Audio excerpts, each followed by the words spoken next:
Now it's time for Lefties Losing It. And I have for you here a uniquely annoying lefty losing it about a family having a private conversation about folks confused about their gender. Hi, how are you? Have you ever been paid to be hate crimed? Well, I have, so let me tell you about it. Okay, so yesterday I was at work serving this family that was sitting there like the three wise men. And then all of a sudden, out of the mom's mouth, I hear the trigger words, non-binary and gender fluid. Oop! And court is in session and my ears are turned on. Let's do this. So basically, the mom was trying to explain to the dad what it meant to be non-binary or gender fluid. After a few minutes go by, the dad responds in the same way that every guy that looks like him would and says, you know, I understand where they're coming from, but if you're biologically a male or a female, that's what you are. And then I'm standing there on display. Oh, just exhausting, draining.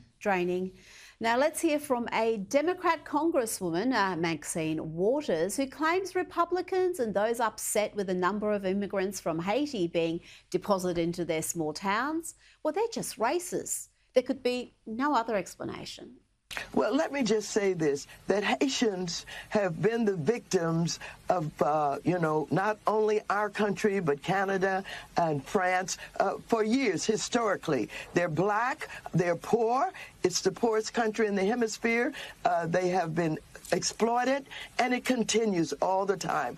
Yes, I think they're treated differently because they're black, because they're Haitians.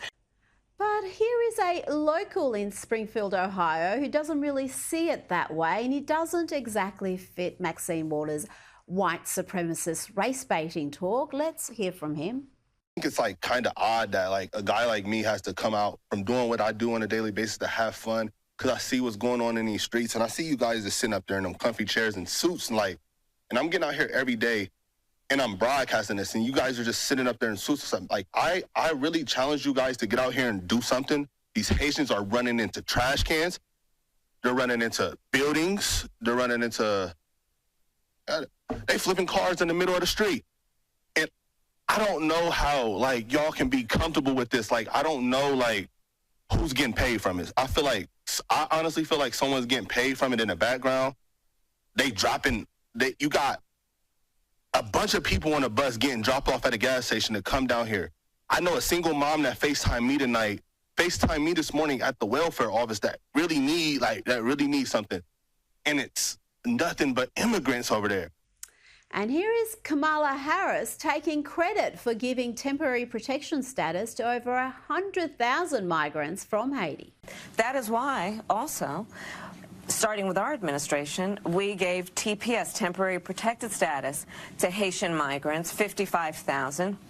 And then more recently, we extended temporary protected status to over 100,000 Haitian migrants for that very reason, that they need support, they need protection. Now, the Mail Online is reporting that Kamala Harris is prepping for the debate by practicing with an aide in an orange wig. No reports yet whether it's this guy. Ladies and gentlemen, the real president of the United States. What an unbelievable experience it is. What a great show this could be. Instead, we've got an absolute idiot here running the show. That's, of course, the great Shane Gillies, whose Trump is the best in the business, and he stayed in character there for 2 hours for that Kill Tony episode. Look it up. Thank me later. Most of it is too blue for a family show like this. Now to a lefty teacher losing it. This dude with the proud trans teacher shirt teaches in Rhode Island, and watch this totally sane and rational behaviour as he destroys a Trump sign.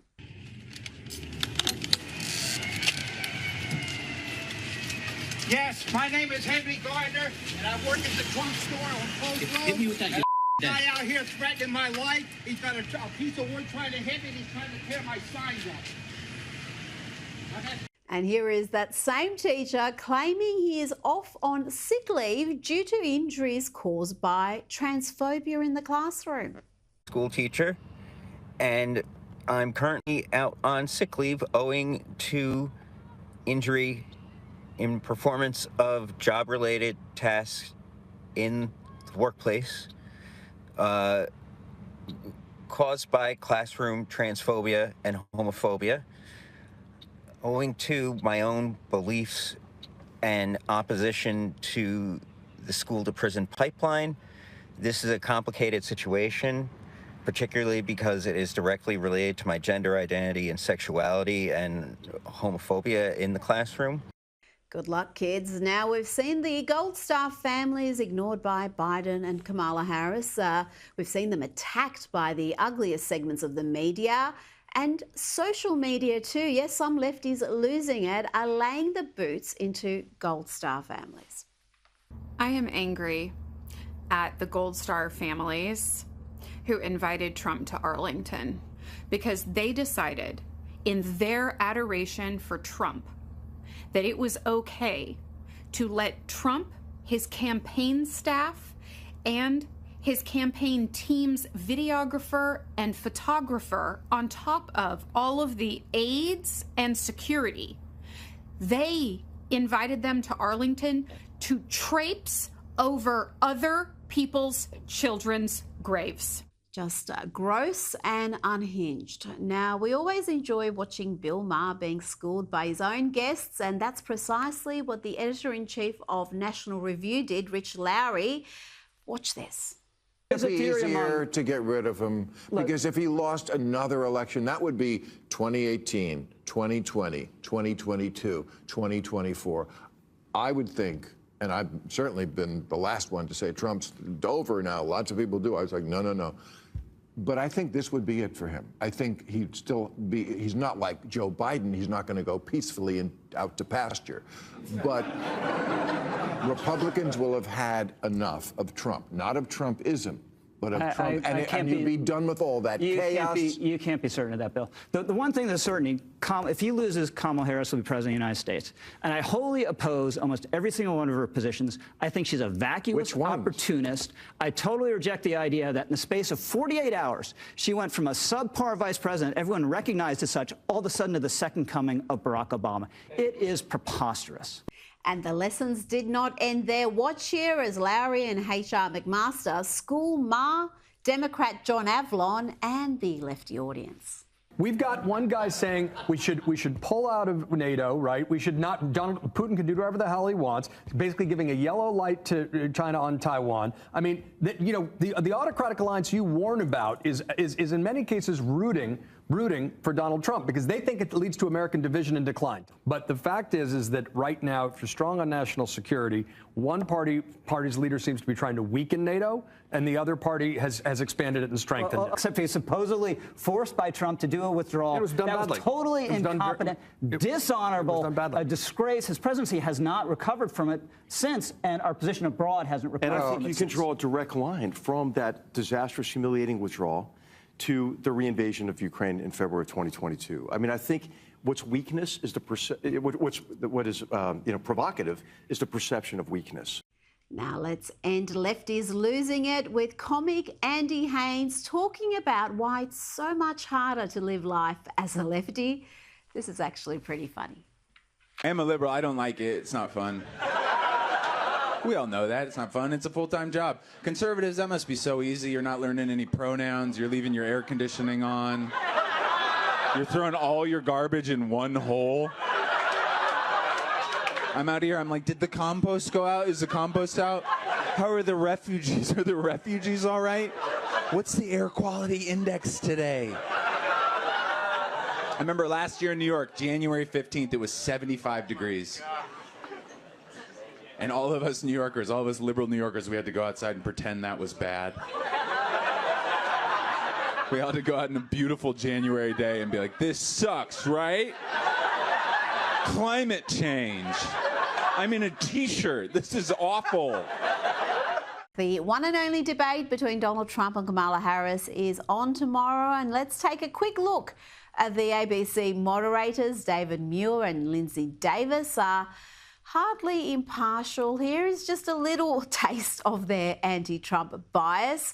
These are comments from less than a month ago from Davis linking Trump to a white supremacist cause. Former President Donald Trump is expected to go campaign in Howell, Michigan tomorrow. Many people are aware that a month ago in Howell, KKK protesters marched in the streets with the white robes on and suggested that they support Donald Trump. I'm curious if you make anything about that connection and him going in particular to Howell tomorrow. Joining me now is Newsweek Senior Editor-at-Large and Article 3 Project Senior Counsel Josh Hammer. Josh, that was a bizarre question from an ABC anchor. Will tomorrow's debate be a level playing field? Probably not, if I had to guess. I mean, ABC News, of course, would be the same American media outlet that hires George Stephanopoulos to anchor its Sunday news show. The people will probably recall that George Stephanopoulos was one of the preeminent Clinton campaign staffers, along with Jimmy Carville, back in 1992. I mean, he is about as partisan a Democrat as it gets in all of the mainstream corporate media. This is not an objective outlet at all. Actually, Rita, if I think back, it was on the precipice of the 2020 presidential election. Wisconsin has become one of America's foremost swing states.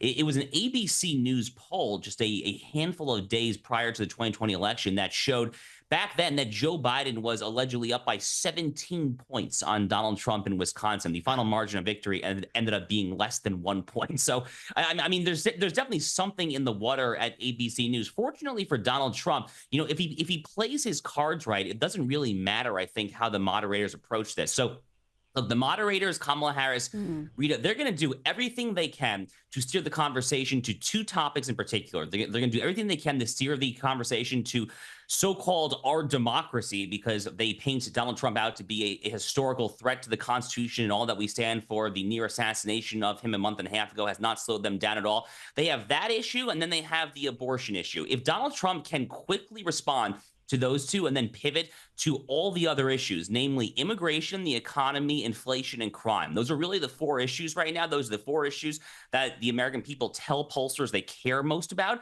And Donald Trump is more trusted on each of those four issues. So if he can quickly pivot, so for example, on the question of our democracy, which I'm sure is going to come up at some point, all he has to do, Rita, is look into the camera and very straightforwardly and clearly say, there is one person on this stage whose Department of Justice is trying to incarcerate the opposition. And guess what? It's not me. And then immediately pivot to the economy, immigration, and so forth. If he can do that, he's going to be in great shape, I think.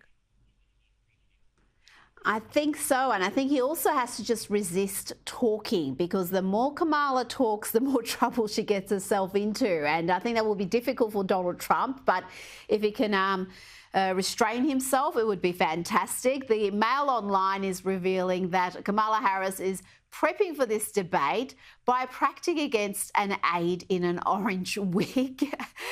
No reports yet whether it's this guy, my favourite Trump impersonator. What do you think about this? Is this a sign that she's taking it deadly seriously, or a sign that her campaign isn't really run by adults? Well, I think that Kamala Harris is in serious trouble. I mean, Nate Silver, who runs 538, I mean, he's probably America's foremost political odds horse race prognosticator, essentially the best statistical analyst we have here. Now, he himself is a liberal-leaning guy. I mean, he calls it roughly straight, but no one doubts that Nate Silver is a liberal. You know, his model actually just a few hours ago actually changed to Donald Trump having about a 65 to 66% chance of winning the election. In fact, according to Nate Silver's current model, Donald Trump is favored in literally every single swing state right now: Nevada, Arizona, Georgia, North Carolina, and all three of the big Rust Belt states of Wisconsin, Michigan, and Pennsylvania, especially Pennsylvania, which is the largest electoral college prize of them all, of all the swing states. So Donald Trump is actually in very good shape right now. And you know, there were a lot of people, Rita, who after they pulled the bloodless coup of Joe Biden and inserted the cackling communist from California, Kamala Harris, in Joe Biden's stead, there were a lot of people who started freaking out. Yes, the polls tied in there. You know, I have to say, I don't want to pat myself in the back too hard, but I was not one of them, because as you just said, the more people that actually listen to and hear Kamala Harris talk, it's like an immediate repulsion. I mean, it's like oil on water. The woman is just not likable. And she's obviously been profoundly terrible as an actual leader. You know, she's been vice president of one of the worst administrations in the entire history of the Republic. Her presidential campaign in 2020 bowed out well before the first votes were even cast in Iowa. I could go on here, but she's in big trouble. And what that means in concrete, tangible terms is that she has a lot on the line in this this debate. So I'm not surprised that she's pulling out all these gimmicks, these stunts, the orange-haired wig or whatever there, because the stakes are really, really high for her. I would argue even higher than for Donald Trump himself. I agree with you there. I think the polls, Trump always performs poorly in polls compared to where his support really is. If they're saying he's leading by 3, you can be sure he's probably leading by 8 or 9. Now, that's always been the experience with his numbers, including in 2020. Now, there's reports that Kamala Harris is looking to name hard-left Minnesota Attorney General Keith Ellison as the US's top copper campaign team has reportedly told Arab American leaders in Detroit that she could name Ellison, the special prosecutor in the George Floyd case, as Attorney General as part of her administration. Trump officials told Fox News Keith Ellison would be a natural fit in the Kamala Harris administration. Both are radical liberals who support ending cash bail and releasing violent criminals into American neighbourhoods. Do we take these reports seriously, Josh? She's already selected Tim Walz as her running mate. How much more radically left can her administration be? Rita, I think you might be surprised, and God forbid, I think that I and my fellow Americans might be surprised come January in 2025 if, God forbid, this ticket actually prevails here. You know, Keith Ellison is not just a radical when it comes to so-called criminal justice reform, when it comes to ending cash bail, when it comes to jailbreak, when it comes to all these other post-George Floyd, post-racial reckoning left-wing agendas. You know, the man is also fundamentally an Islamist. I mean, he is as cozy and close with CAIR, the Council on American Islamic Relations, as it gets. CAIR, by the way, is recognized by no less Muslim a country as the United Arab Emirates as a terrorist organization. Saudi Arabia, if I'm not mistaken, has taken similar steps as well. Unfortunately, much of the Democratic Party's elite class, their brass has not gotten the memo. Keith Ellison is about as pro-CAIR as it gets there. He's there in Minnesota. So is Tim Walz. That's Ilhan Omar's backyard there. So this is something I think of possibly a deliberate leak that the Harris-Walz campaign has probably done to try to gin up enthusiasm among their far-left, radically progressive pro-Hamas base. They probably thought that the Democratic National Convention was actually too even-handed when it comes to the Israeli-Palestinian issue, if I had to guess. So therefore, they're trying to kind of throw out some breadcrumbs to the radical base to try to get them excited for November. But no one should make any mistake about this. Keith Ellison would be an abominable Attorney General of the United States. He's been a horrific Attorney General in Minnesota. By the way, just real quick, one of the other names that I've heard floated in case it's not Keith Ellison for Kamala Harris's Attorney General, God forbid, is a woman by the name of Sally Yates. Sally Yates made a lot of headlines in the first few days of the Trump administration back in January 2017, when she immediately instructed her subordinates in the Trump DOJ to not enforce Trump's big day one immigration order, which the media disingenuously called the so-called Muslim ban. So that is another leading contender for Attorney General. It gives you an idea of what they're thinking about.